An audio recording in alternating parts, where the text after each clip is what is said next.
To discuss the situation, we are now joined by Nicholas Coghlan. Mr. Coghlan served as the sole diplomatic presence in Sudan from 2000 to 2003. He was also Canada's first ambassador to South Sudan from 2012 to 2013. And during that time, he helped save hundreds of lives by staying behind and evacuating Canadian citizens who were trapped when the South Sudan descended into chaos. Ambassador, thank you for joining us. Most welcome. Thank you for the invitation. Now, Global Affairs says there are about 1,500 Canadians in Sudan right now. And like many foreign nationals, there are those who want to get out of the country. But Canada has temporarily suspended operations in the capital of Khartoum. What kind of help can these Canadians get if consular officials are now operating in another country? Well, there's no question that assistance is going to be more limited than it would have been had they been on the ground. What they can be doing, of course, is collating information from all of our allies about what is going on, feeding that information back into Sudan so that people on the ground get a better idea of the context. But most importantly, of course, trying to coordinate with our allies, evacuation flights, and as and when those flights materialize, getting the information back to the individuals in Sudan of where they need to be and when to get on board and with what documentation and so on. So they can do a fair amount, but no question they would be more effective on the ground. Mm-hmm. I want to touch on both of those in a moment. But, as I said earlier, you did stay behind in South Sudan back in 2013. Your efforts and those of your wife saved hundreds of lives.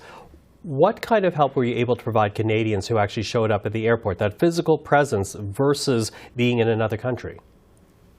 Well, I'd like very much to stress that these things are, a team effort. Although it was, in the end, it was just my wife and myself in Juba, we did have dozens, possibly hundreds of people backing us up, both in the region and in Ottawa. I mean, I'll give you a little example here.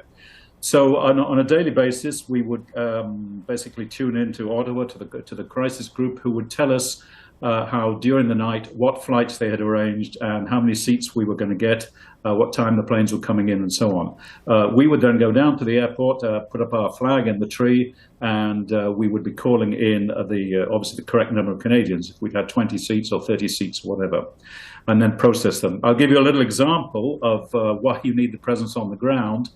About the third or fourth day of the evacuation, when things were pretty bad in Juba, we had a middle-aged gentleman showed up, obviously quite distressed. He was basically in shorts and a pair of flip-flops and a little plastic bag with his possessions and his 7-year-old daughter by his hand.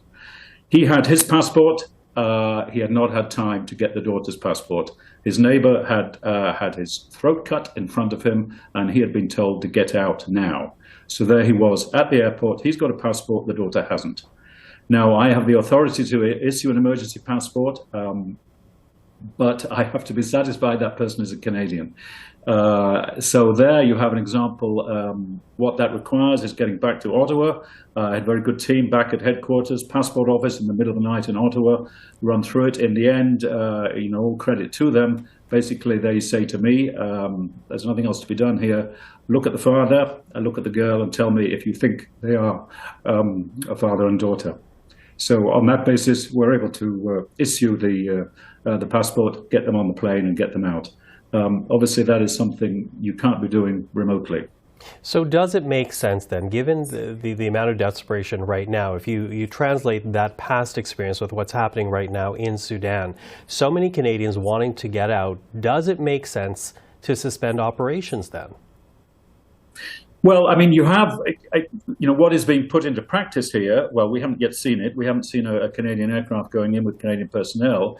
But the alternative to that modus operandi is to send your plane in with your consular officials on board. Obviously, you need to know that the airport is secure. You're depending on your allies. You're depending on people on the ground to know you have a secure location. You come in, your consular crew all disembark. You process your people on the ground, then you all leave together. The disadvantages of that, it takes a lot more time. You're going to have the aircraft on the ground for several hours. Also, those Canadian officials coming in are taking up seats that could be used for going out. And similarly, you don't have the same sense of what is going on. One of our routines in Juba, a daily routine, would be meeting with all of the other embassies Now, you might rightly say in Sudan there are no other embassies right now, so that's a huge limitation. But with non-governmental organizations, UN, whatever, to get a feeling of what is happening in the city, which are the safe zones, which are the more dangerous zones, and then so that we can operate the next day. A further thing we were able to do in Juba in South Sudan was when we had people stranded in the city, make contact with them, and we would go out in the armored vehicle to pick them up and bring them into the airport if they felt they were unable to do that. Having said that, in Sudan, I have no question it's a much larger scale, and also operating at a greater distance. The airport they're using is 20 or 30 kilometers out of town. So huge challenges. As I said, Global Affairs says there are about 1,500 Canadians right now in Sudan. By all accounts, that seems to be an undercount. What do you make of that? Almost certainly an undercount. I mean, just to give you an example, in Juba at the beginning of the crisis, basically I was ordered to evacuate, and I was told, well, what about the Canadians? And they said, listen, there only are 17 on the list. And I knew that was not possible. I'd been processing 3 or 4 passports a week for a year. And in fact, in the first week, we evacuated 140.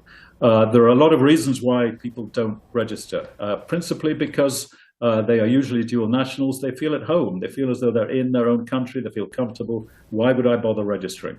And there are some others who fail to register simply because wrongly they distrust the bureaucracy. They feel this could be some approach by Canada Revenue or something like that.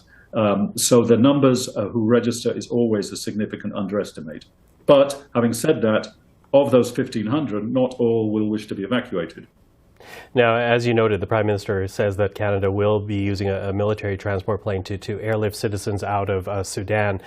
But there's been no ceasefire that's held so far to allow a safe landing of a plane.